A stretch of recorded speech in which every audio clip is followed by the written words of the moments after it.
You make a lot of requests of God, but one of the first things that we've got to understand is it's really important that we surrender the outcomes of those prayers because we really don't know what God is up to.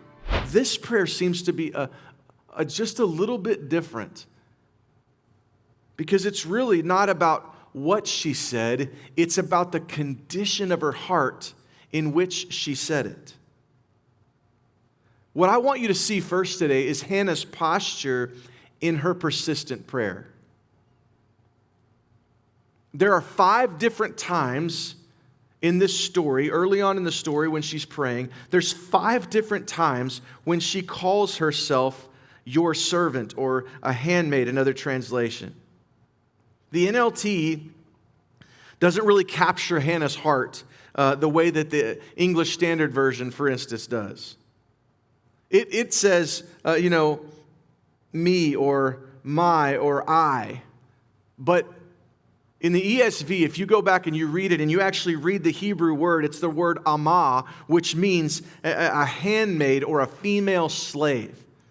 And she refers to herself as such, which means before I walk in here and I tell the Lord what I want, I'm going to remind my heart who He is and who I am.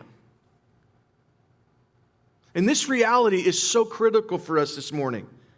When we're seeking and we're asking, we're crying out to God, our prayers, my prayers, are often couched in selfish desire and ambition rather than in a surrendered posture before God. And that's really the first thing I want us to understand today. Persistent prayers are surrendered before they're answered.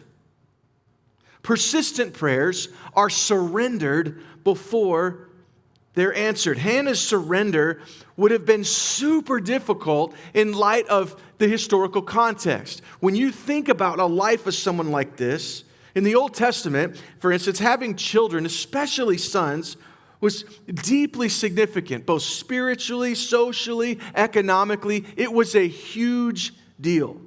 Children were viewed as a blessing from God, a tangible sign of the favor of God, the covenant faithfulness. So from the beginning, God says, be fruitful and multiply in Genesis 1. And so the opposite of being fruitful and multiplying would have been barrenness. So if the blessing would have been the fruitfulness, the barrenness would often be viewed as a source of deep grief or even a curse.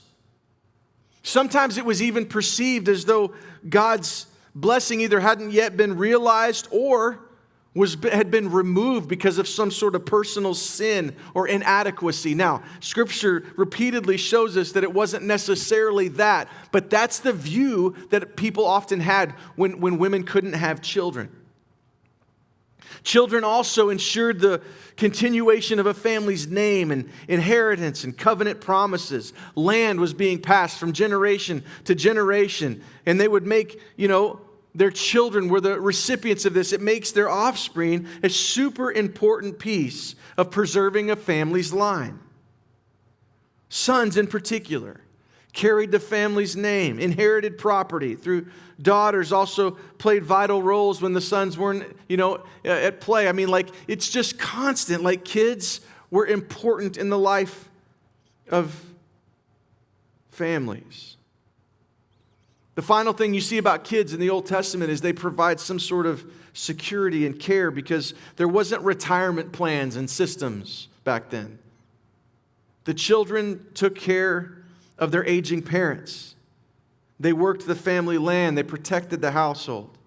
So when you think about all these expectations that Hannah has in her heart and that she wants to have a child, and yet before she makes the request of God, she starts with, I am a female slave. I am a servant in your household. It's telling you that before I make a request, I'm going to surrender my posture, my heart, my life, and even the outcome of this situation to the Lord. Somebody needs to hear that today. You make a lot of requests of God, but one of the first things that we've got to understand is it's really important that we surrender the outcomes of those prayers because we really don't know what God is up to.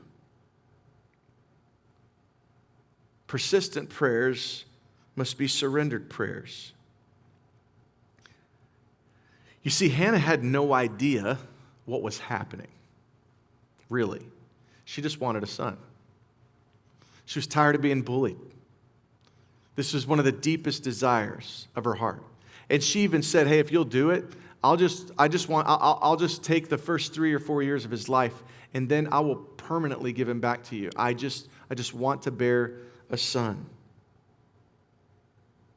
What she didn't know was that the destiny of the Israelites would be incubated within her womb. She had no idea.